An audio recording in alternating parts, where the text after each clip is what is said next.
Welcome to Orange Coast Unitarian Universalist Church. My name is Jill. Wait, what's my name? How do you pronounce Ibanez? Okay. My name is Jolene Ibanez, and I'm your worship associate today. I'm joined by Reverend Sian Wiltshire, our minister, and Beth Syverson, our director of music ministries, and Karen Magoon-Pearson, who's our director of religious education for children and youth, and we're welcoming you this morning. We respectfully recognize that our church property rests on Ahachiman and Tongva land. As Unitarian Universalists, we have many different beliefs, but we are one loving community. We are bound together not by a common set of rules or beliefs, but rather a covenant. And a covenant is a promise that whatever our beliefs, we accept one another and we encourage each other in our spiritual growth. We affirm that all life has inherent value, and that all existence is interconnected. We strive for justice and compassion in our deeds and our relationships. We're committed to creating a welcoming community without regard to the traits that sometimes divide people. To our roomers, we invite you to silence your cell phones. And to our Zoomers, we invite you to say hello and chat. And in fact, all of you right now, if you didn't know, that little thingy right there, that looks at you. So give them a wave. Yay. Hi, everybody. Thank you. I want to extend a special welcome to visitors. If you're seeking a spiritual home, we hope that you will find it here. Later in the service, we will have an opportunity for you to introduce yourself if you'd like to do so. Now, let our worship begin with the lighting of our chalice as we say our unison affirmation. Love is the spirit of this church, and service is its law. To dwell together in peace, to seek truth in love, and to help one another. This we affirm together. Good morning, everyone. Nice to be with you this morning. Our opening song is Be the Change by Michael Abels. Please rise and body your spirit and sing with me.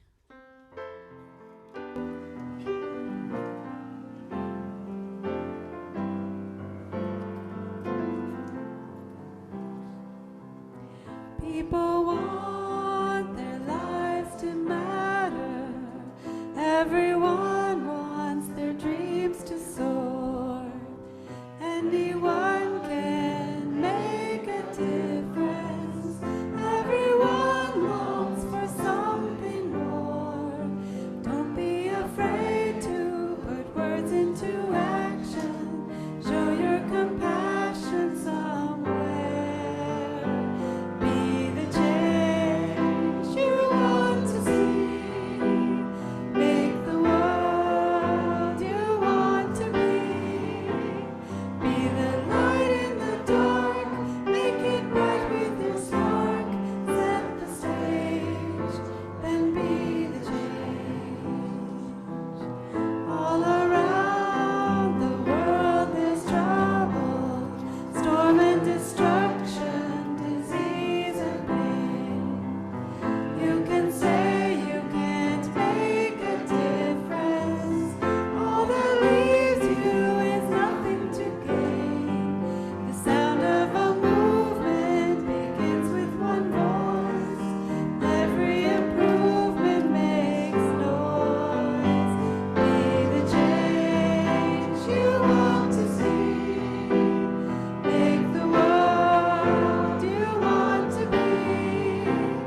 I am in search of my life.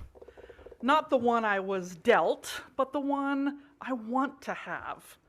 Not the one repeatedly stomped into the ground, popping up where I least expect it, but the one where I wake up each day excited to be on a path blooming with maybe nothing I expected, but everything I wished for. I've been tending to the hard work. I have unearthed and tilled and reseeded the dead areas, and I'm beginning to see sprouts. Little growing green life pushing against gravity, weight of the earth to find light. They are in search of their life, these sprouts. They know more than I how to shed the confines of the seed. Thank that sprout for its lesson and grow.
Wants to make you move. Feel free to move. All right.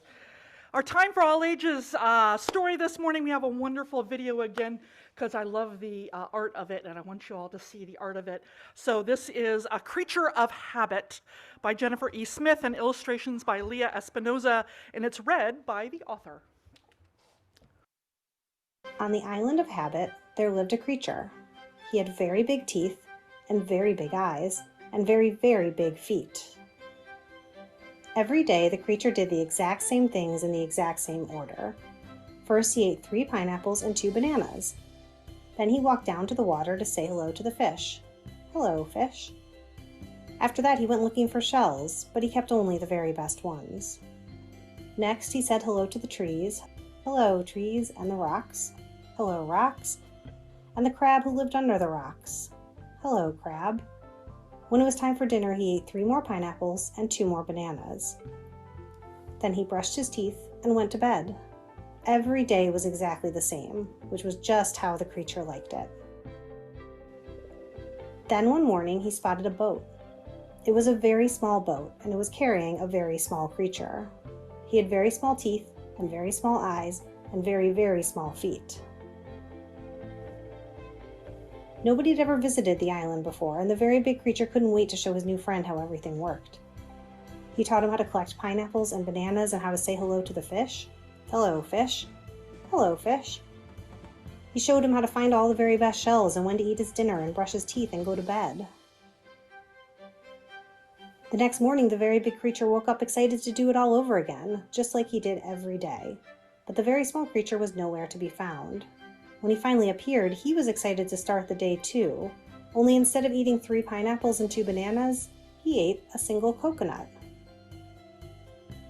Instead of saying hello to the fish, he went for a swim with them. And instead of collecting shells, he collected, well, everything else. When it got dark, the very small creature didn't eat dinner or brush his teeth or go to bed. He just sat on the beach and looked at the stars. Watching him, the very big creature's very big eye began to twitch. This wasn't how things were done on the Island of Habit. There was supposed to be a schedule, a routine, an order to things. Otherwise, anything could happen. For the next week, the very big creature kept an eye on the very small creature. Some days the very small creature made sandcastles after breakfast, and some days he stood on his head before dinner. Some days he slept in, and some days he stayed up late. Some days he did nothing at all. It was absolute madness.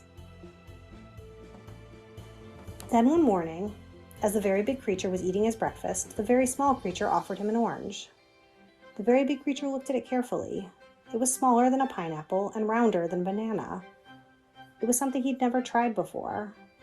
And it was pretty good, but not as good as a pineapple. Afterward, he noticed the very small creature saying hello to the clouds. The very big creature had said hello to a lot of things, the trees and the rocks and the crab who lived under the rocks, but never the clouds. He thought about giving it a try, but he didn't want to miss his appointment with the fish. Later, the very small creature found some treasures on the beach. And even though he was meant to be looking for shells, the very big creature was secretly happy when he found a treasure too. The day was almost done. It was time to eat dinner and brush their teeth and go to bed. But the very small creature had other plans. The very big creature watched him go, thinking about all the unusual things that had happened that day, the orange and the clouds and the treasures on the beach. The very big creature sat down. Then he stood up again, his very big heart beating very, very fast. Finally, he decided to follow the very small creature. The very big creature had never been out at this hour before. Everything looked different. The sky was full of color, and the sun, as round as an orange, was disappearing into the water. He knew this wasn't where he was supposed to be right now, but as the world turned from pink to orange to purple all around him, he wondered if maybe it actually was. Later, they would eat dinner and brush their teeth and go to bed. And tomorrow, there would be time to stick to the schedule, if they wanted to. After all, anything could happen. But for now, the sky was beginning to perform yet another magic trick.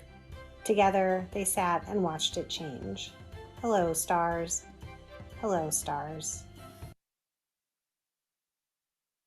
And that's our story for today. I'd like to invite Karen Mugen-Pearson up here to light the children's chalice. And then once that's done, we will sing our children out to their religious education classes. Because we are creatures of habit sometimes here on Sunday morning.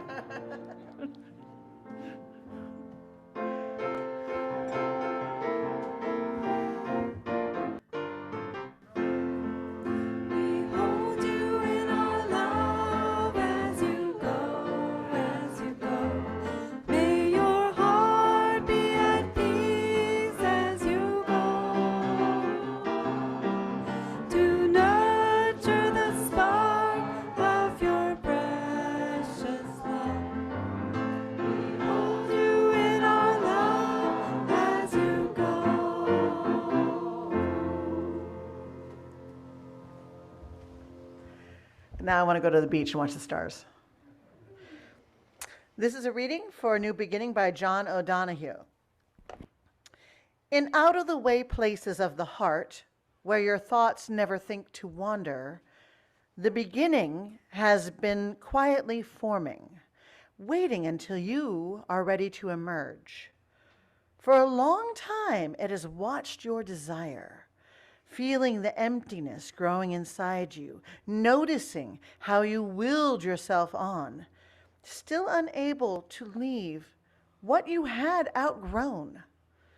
It watched you play with the seduction of safety and the gray promises that sameness whispered, heard the waves of turmoil rise and relent, wondered, would you always live like this? Then the delight when your courage kindled, and out you stepped onto new ground. Your eyes young again with energy and dream, a path of plenitude opening before you.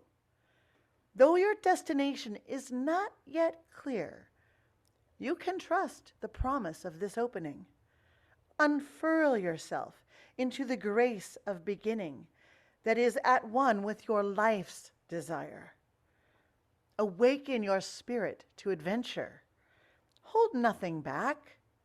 Learn to find ease in risk. Soon you will home in a new rhythm, for your soul senses the world that awaits you.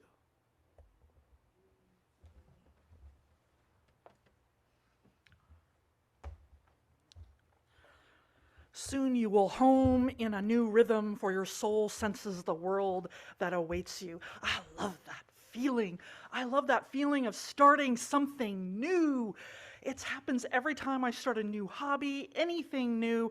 I'm almost like, you could say, addicted to that feeling, that excitement of that. And it's not a bad thing, but it can cause some problems.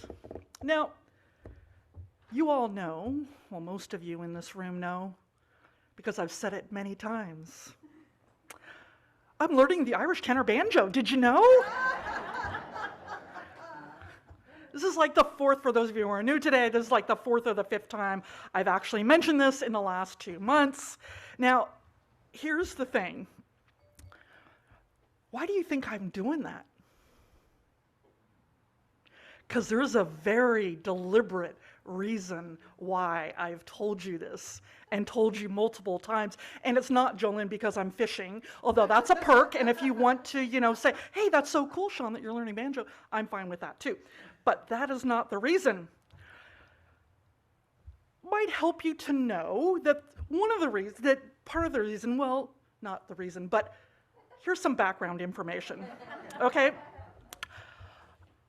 I have tried to learn so many different musical instruments in my life, I can't even tell you, okay? Let's see, flute. Well, I played that in high school. I did play that, but I never really practiced. Guitar, piano. I have 6 harmonicas at home that I've never learned to play, and I have a Native American flute. I had a violin. I gave it to my godson. My guitar I gave to my friend Jewel, and my latest thing was my keyboard that I tried. I even took lessons with Beth. I gave to Reverend Judy because I just can't seem to do it. I've never learned any of these things. I just start, I get that feeling, I get all excited about that new thing. And then I get busy or I get frustrated or something happens and I don't follow through with it. And for years, I have looked longingly, like going out on the internet, banjos, oh, banjos. And then Susan and Phil over here say, hey, Sean, you want a banjo? We got one for you. And I go, it's a sign, right? I do that with cello too. That's the other one I want to do. The latest one is lute. I'd love to learn to play a lute. Yeah, I know. All right, but I never did it until recently because I have this narrative in my head, this soundtrack that says, you're not going to follow through. You have no discipline for daily practice, and something always gets in the way, so you're going to fail. Yeah, kind of harsh, right? And it was funny, recently I was talking to my sister, And I said, I really want to work on having daily discipline. I'm not a daily discipline kind of person. I don't think of myself as a very disciplined person. And she burst out laughing at me. And I was like, what are you laughing about? And she said, okay, Sean, you have 4 degrees, and almost every week you write a sermon. So how is that not disciplined? Okay, good point. But our brain is a funny creature, right? It can do amazing things for us. It keeps everything in working order. We don't have to think about breathing or walking or going like this, right? We just do it. But there are times when it can also really mess us up.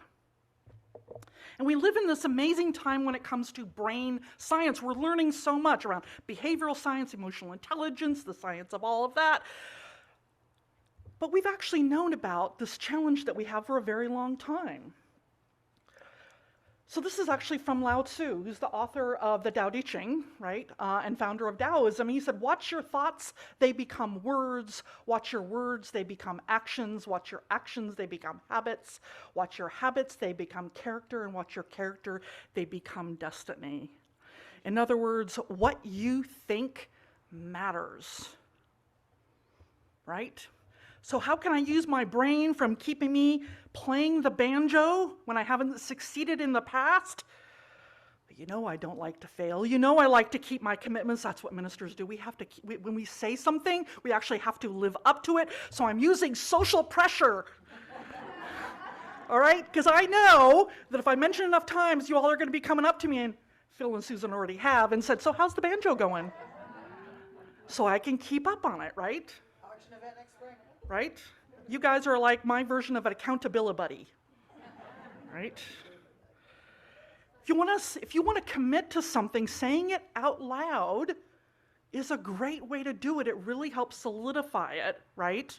This is why we do marriages with vows in front of people, right? It's making a commitment. Now, one of the things that you should know is that I am the self-help queen.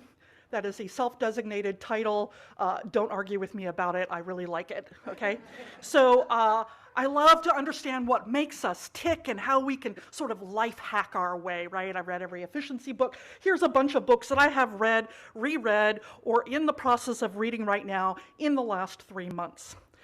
And this doesn't even include all the stuff I've done on anti-racism or the stuff that I've done for my historical Jesus class. This is just the self-help books. Now, all of these books tell us a lot about how our brains work and how to life hack it, in a sense, right? How it controls everything that we do and how we can get it to work for us. And the biggest revelation that we've learned, and what a lot of these books are kind of getting at, is that we've learned about something called neuroplasticity, okay?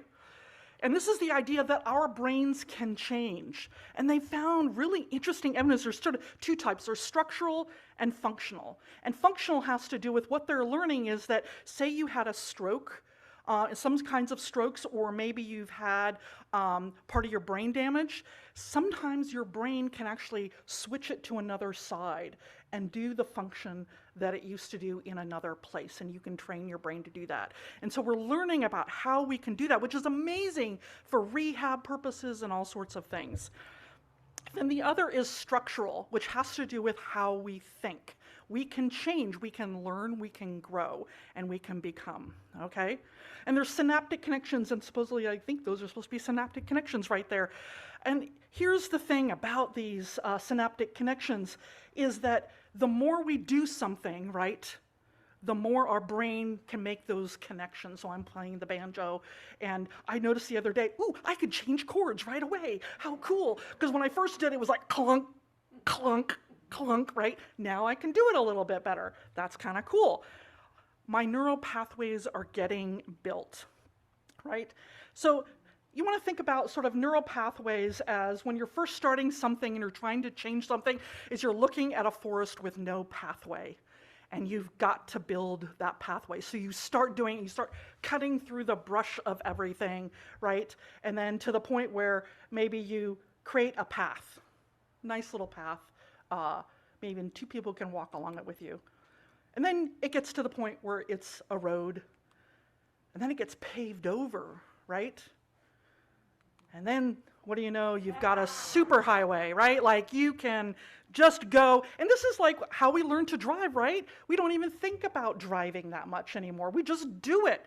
The other day I had to go to the grocery store, which was down Adams over here, and I passed the church, but I pulled into the church because my brain was on automatic, right? Like we do that. We are creatures of habit, right? But here's the problem, is that sometimes we hit a roadblock. And that can happen because, like concrete, this is one of our problems, our superhighways, we want to go the path of least resistance, but these roadblocks come up. These are our narratives and thoughts that get in the way of where we want to go, or we're trying to create a new one, right? Because the problem with our neural pathways, sort of good news is that we can create new ones. The bad news is that the old ones are always there.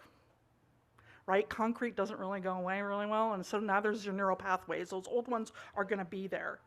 But you can build new ones, right? And learning something new is like building a path or a road, right? We're that creature of habit, and sometimes that's great. But that neural pathway that I've also built that says you will fail, you're not good enough, or you don't have time for this, that's the roadblock that comes up.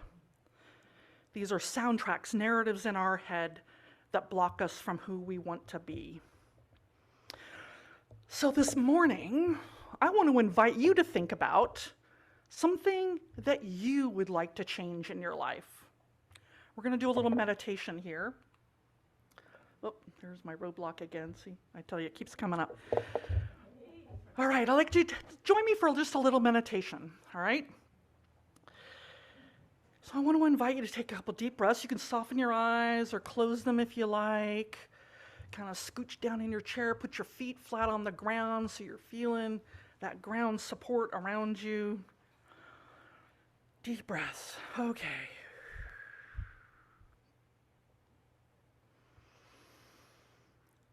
So what is one thing about yourself that you'd like to grow? Or maybe you'd like to change?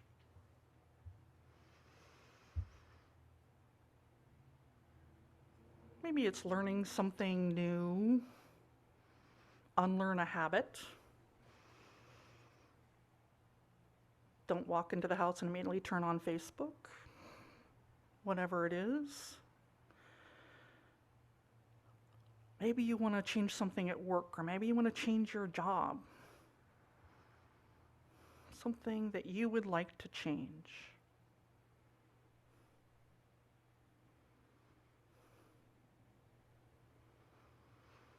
So if you've got that thing, just choose one. If you've got a million things you want to change, just choose one. If you can't think of anything, think of like to become an even more compassionate being or something. Something that you would like to change. Okay.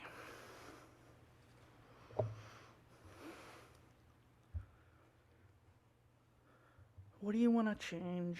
And then just notice, as maybe you have some anxiety around it. What's the narrative? What's the soundtrack maybe that's coming up when you say you want to do that thing?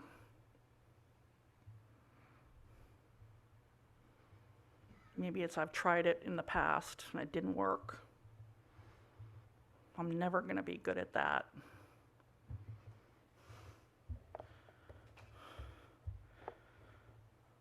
I shouldn't write that book because I have nothing new to say. What is that narrative that's coming up for you?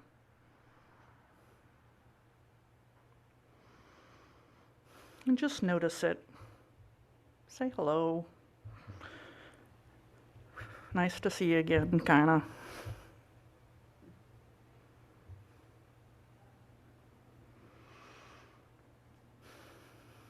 Just notice, and when you're ready, you can join Beth in singing.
So you've got that thing, hopefully, that you want to change. We have all this knowledge. You know that self-help industry? It's a $6 billion industry. There is a ton of knowledge out there about how to change, about what you can do, all the different myriad of ways. There's meditation, there's all this good advice that's out there. So why do we not do it, right? Why do we still have bad habits and addictions? Why do we still get triggered by things or procrastinate, right? We still do this, even though we kind of know that there's lots of stuff out there. Well, Brene Brown, who, of course, one of my favorite people, she said, one thing is that people will do almost anything to not feel pain, right? And change can be painful. And she says this: without understanding how our feelings, thoughts, and behaviors work together, it's almost impossible to find our way back to ourselves and to each other. Because that's one of the things that I'm noticing about all of these books that are out there, is that they don't always address all three of those: feelings, thoughts, and behaviors. Now, cognitive behavioral therapy is sort of a new type of therapy that is attempting to do a lot of that. There's a lot of new other ways of how to attack that. But a lot of these self-help books, they kind of do one or the other, but they don't necessarily have them come together. All right? And the thing that I think is interesting to find out is that feelings or emotions are, I think, the key. That's where it actually begins, right? So one of the things that I sort of thinking of is that these narratives that hold us back, they're emotions that are given life. They're given a voice, these emotions. This is a subconscious narrative that tells us we aren't good enough, or we will fail, or we aren't worthy. These are emotions given form. Emotions like fear or shame or guilt. And until we deal with those emotions, they're going to keep coming at us. So I think that Lao Tzu, with respect to Lao Tzu, I think we need one more in here. Because watch your emotions, they become your thoughts. So what we feel and what we think are absolutely vital if we want to grow into change. And one of the things that I've learned about, for example, internal family systems, which is another therapeutic method, another book that was up there, is that these soundtracks in our head, these thoughts, they're not trying to hurt us. This Mira, yes. So that's okay. That's one of our Ukrainian kids. Hi. So we have, if you didn't know, we have a Ukrainians staying next door in the building next door to us, refugees. So, and they're very sweet. So, all right. So as I was saying, so these soundtracks in our head, these thoughts, they're not actually trying to hurt us. Believe it or not, they're not trying to hurt us. They're actually trying to help us. They're trying to keep us from feeling those feelings of fear and shame and everything. So when I get that thing, when I'm playing my banjo of like, oh, Sean, again, you messed up again, really? As I'm playing, I say, thank you for trying to protect me from that feeling of failure. But you know what? I'm a big girl now. I can handle it, right? Because they're just trying to protect us. So this is one of the things that I've learned. If you're going to do anything that changes a behavior, changes something inside of you, you need two major tools. You need courage. We talked about that last month. That was our theme last month, right? Last week we did a whole thing about getting up the courage. That's that whole new thing. Okay, I'm going to try this new thing. We're going to move forward. And then the other is self-compassion. You've got to be kind to yourself. Because if you start beating yourself up, you're giving into that narrative, right? And this is one of my favorite things that I learned from John Acuff, who wrote a book called Soundtracks, really good. And he said, if you hear that narrative in your head stopping you from doing something, there's three questions you can ask yourself. One is it true? Like, am I really bad at discipline? There might be a little bit of truth. Daily discipline is a little bit of a struggle for me. but I've been doing now banjo for a month, almost every single day. I'm pretty proud of myself on that. Ask someone who knows you, is this really true? The second thing, is it kind? Is this something that you would say to your child or your best friend? Probably not. I hope not. And the third thing is it helpful? Does it help you get where you want to go? Right? Now the thing is that when your soundtrack comes up that says you can't do this for whatever reason, asking yourselves things won't make it go away. It's not a panacea, but it can dim the voice. It can make it a lot softer, right? Because here's the thing about our brains that we're learning is that actually it doesn't know the difference between reality and fantasy. Now, it doesn't mean that, we play violent video games and that's going to make us go out and shoot people. There's actually been no evidence that that is the case. Just want you to know. It's subconsciously. Our brains don't know the difference between reality and fantasy, right? It means that when we horribilize something, that voice starts getting up in our head about something, we create trauma in our bodies that's actually a phantom. It actually isn't there if it hasn't happened. Have you ever done that where you've horribilized something and then you make the phone call to the person or whatever and it turns out they're totally fine, right? So I'll give you an example. For example, this last week I texted a couple friends of mine and I said, hey, you guys want to get together? And I did it like 8 o'clock, I think on Friday night. Hey, do you guys want to get together? Silence. Now I know they go to bed late. So I'm sitting there going, why aren't they texting me? That morning they hadn't texted yet. Do they not like me anymore? Right? Are they ghosting me? Did I say something and piss them off? And then suddenly at 10 o'clock, there's this flurry of texts going, yeah, that sounds great. Let's get together. Let's do it next weekend, right on. Right? I mean, I don't know. Maybe they're out to a movie. Maybe they're like me. And sometimes I look at a text and I go, I'll get back to that later when I check my calendar. Right? But we start this thing and this anxiety builds up in us, right? I had to stop myself. I was like, Sean, really? You've known these people for 8 years now? It's fine.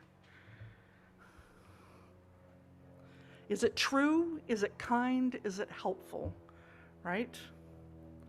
Jon Acuff gives a funny story where he talks about as a child, he was watching Jaws all alone in his living room when he was young.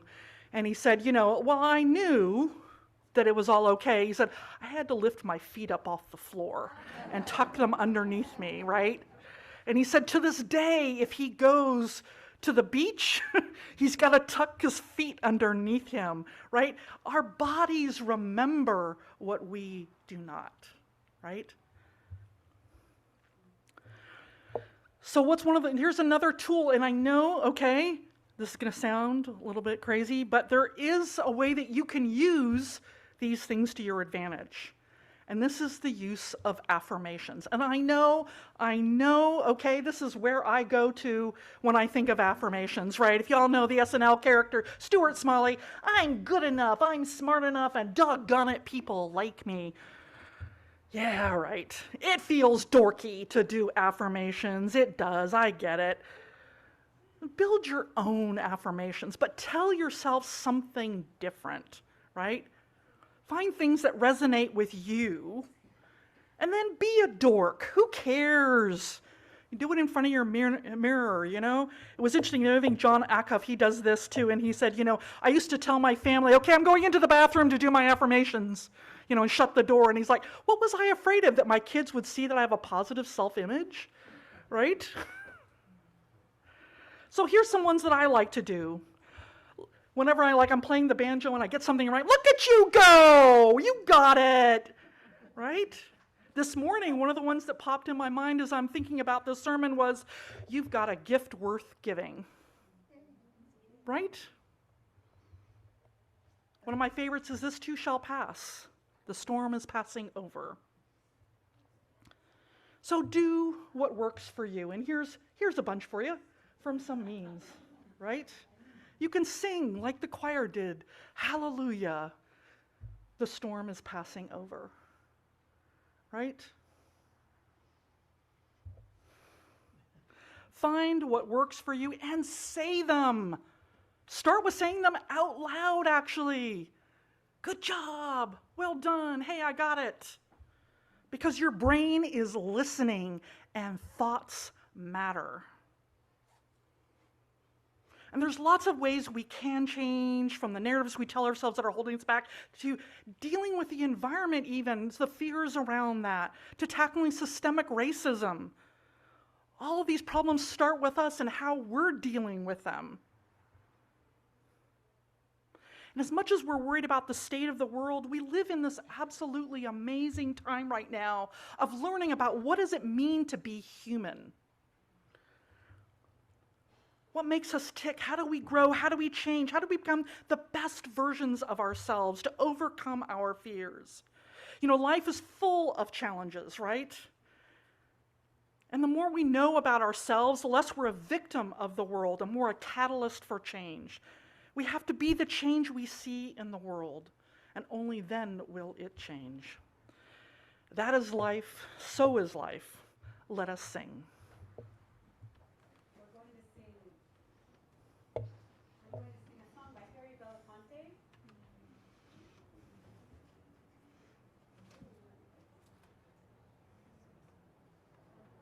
We're going to sing a song by Harry Belafonte, Turn the World Around. This one's on.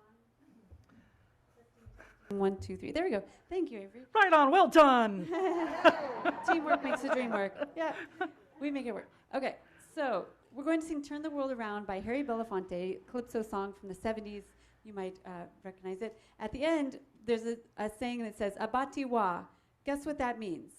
Nothing. It just means, woohoo, let's do it. So I encourage you all to sing and rise in body or spirit as we sing Turn the World Around. Dance. Feel free.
Unitarian Universalist congregations are fully self-supporting, meaning that members and friends raise all the funds for the operating budget, ministries, and programs of the church.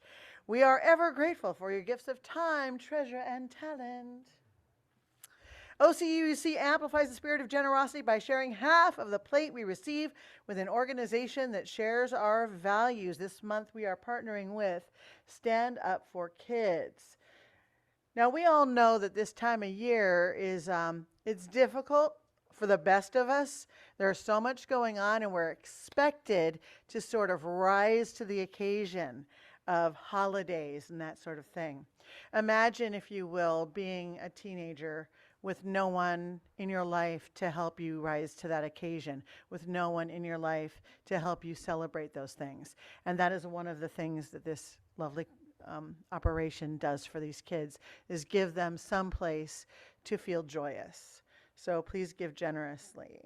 And the way that you can do that is there are multiple ways in which you can support the church and this organization. You can mail a check, you can go through the website, you can use an app called Vanco Mobile, or you can send a good old check. The choice is yours. All the information is on our website should you need it. As always, thank you for your generosity.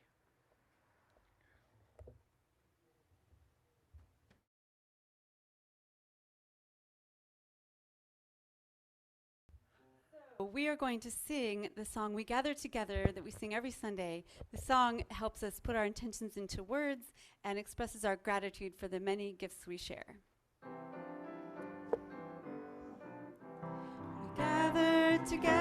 We gather as one, for peace, love, and justice for everyone. We give from our hearts to show that we care. We can change lives with what we share. Good job, everybody. Well done. I could listen to Tracy Chapman like all day long. Ah, she's wonderful. All right. So now is that time when we honor the important events and people in our lives, and it's really important to do that, right? So if you've been holding something in your heart from the last days, weeks, or hours, something that struck you at your core, you are invited to be a part of this ritual. And it's one where every member, friend, visitor, everyone is invited to. It's really simple. You simply come forward and light a candle. If you're at home, you can light a candle, or we will light one for you. If you'd like to share it with the entire congregation, you can write it on a slip of paper that the ushers gave you when you first came in, or they can give you one now if you like. You just raise your hand and they'll come over. You can write it out, hand it to me as you come forward to light your candle. And for those of you on Zoom, if you would like to write it in the chat, then Lori, one of our wonderful pastoral care associates who is here to assist you, she will light a candle for you. So I'd like you to invite you during this time to take some deep breaths and honor the joys and sorrows of those around you in a spirit of silence, in a way that feels comfortable to you. So please come forward to light your candle.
So, Joys and Sorrows is a time not necessarily for announcements, but I do want to kind of make this little announcement because we got 2 of them, because there is a lot of anxiety about this upcoming Tuesday going on, isn't there, right? So Sarah Hunter says, please remember to vote on Election Day this November 8th.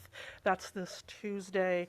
And Craig Preston, who lit a candle, he says the news is that 38.6 million people have already voted, and this is 2.3 million more early votes than at this point in 2018. So thank you for your vote or your plan to vote.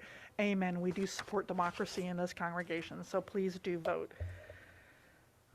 All right, so we've also got Valerie A. She says here in the chat, she says that her health is improving significantly thanks to the treatments prescribed by her Arizona doctor.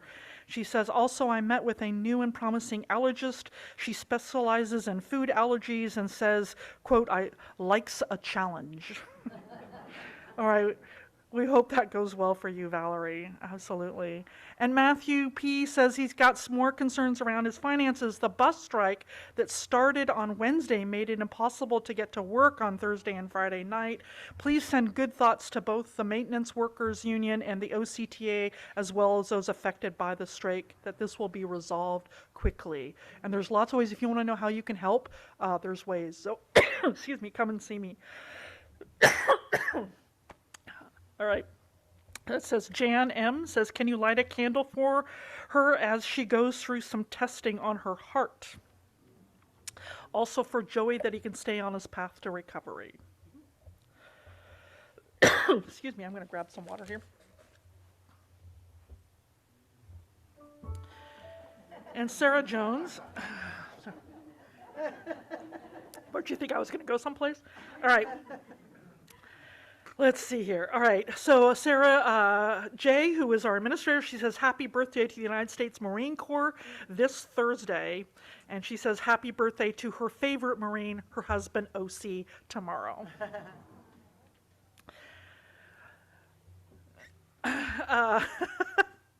Somebody named R, I think this might be Randy. He said, glad to see everyone set their clocks back and got here on time today. However, if we don't vote, the calendar might get set back 150 years. That sounds like a Randy thing, doesn't it? Yeah.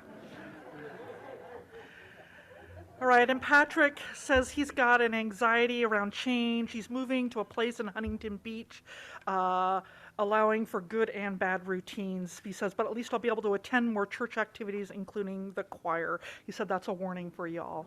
So, well, wonderful to have you back here with us, Patrick. So that's wonderful. All right, so here in things, so we've got, let's see, Joel and Jolyn lit a candle of support. They said support from the congregation of Chance, their son, who was the Pharaoh this week in his high school production of Joseph and the Amazing Technicolor Dreamcoat. She said his Elvis was on, the Pharaoh has left the building. And Marilyn G. has lit a candle of joy for spending 9 days in Phoenix, for seeing and visiting with her sister and brother-in-law for 5 days. She said it had been 4 years since I've seen them. Oh, it's so nice we can start doing that again now. And then she said she met up with my friends of 50 years. This was our 32nd year of gathering annually to celebrate life and friendship. Oh, those are so precious. Right on. And Tatiana H., she lit a candle of joy and gratitude for our church and congregation for keeping our Ukrainian shelter thriving. It's a safe shelter. It's priceless to people who have lost so much, as many of you know. Simone Bentley lit a candle of love and gratitude, she says, for her brother Maurice, whose birthday was November 11th, 1934, and who was a French Marine, and gratitude for all veterans. Amen. And then, of course, there's the Killshower family. I want to give you an update there, lighting a candle of sorrow, of joy for them. They want to thank everyone for all the loving support from the church community and all the meals and all the cards. She says that their son Joel is cheered up immensely by them. If you have not done it, send multiple cards. Just, support is all good. So, and if you want to, there's a link in the blast to the meal train if you want to get on that. They're learning how to use Grubhub cards, and they love it because one of the problems that they're having right now is that Joelle is in Pasadena, in the hospital in Pasadena, so they have to drive an hour and a half to 2 hours every single day. It's 3 hours there and back to visit him, and so they're trying to get him to Orange County, but having meals delivered or set for them is just so welcome. So if there's any way that you can help, please do so. All right, I think that's it. So let us hold and love all the joys and celebrations and all the hurts and sadness, both spoken and silent. Let our joys remind us to be thankful, our concerns remind us to hope, and our sorrows remind us to connect. Let all these moments remind us that we are not alone. I invite you to join Lori here in a spirit of prayer.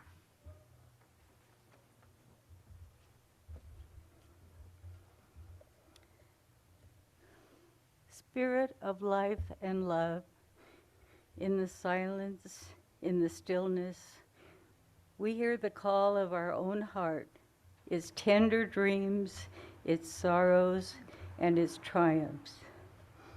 In the silence, in the stillness, we hear whispers of days gone by, of dreams still becoming the promise of the future. We celebrate together our individual journeys and dreams and our collective ones, knowing the journey is so much richer with others to share in it. In the name of all that is holy, we pray. Amen.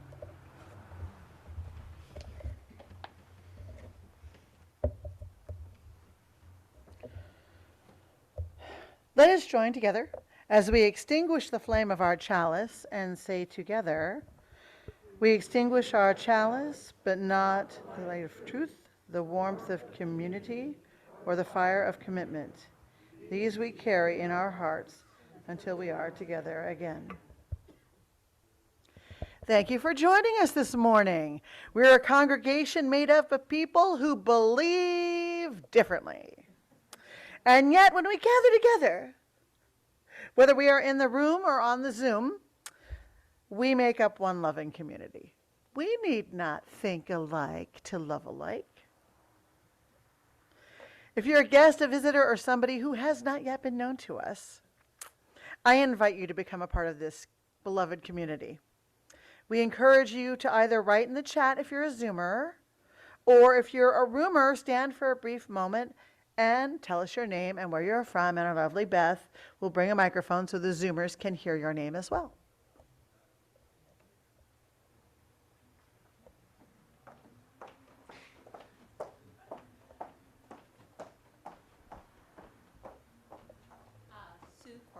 I normally go to the Quaker meeting, but I couldn't quiet my mind. You know, it's a quiet meeting. And I said, that music, I got to get over there. I got to see what's going on. But thank you very much. I've really enjoyed being here. Welcome.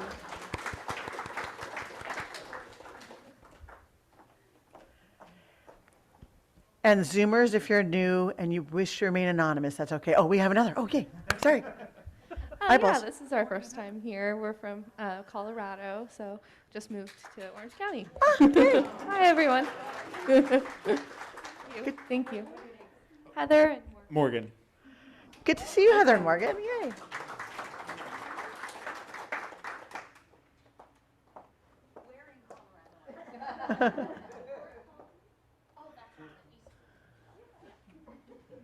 Talk to Joel later, too. Thank you for joining us this morning.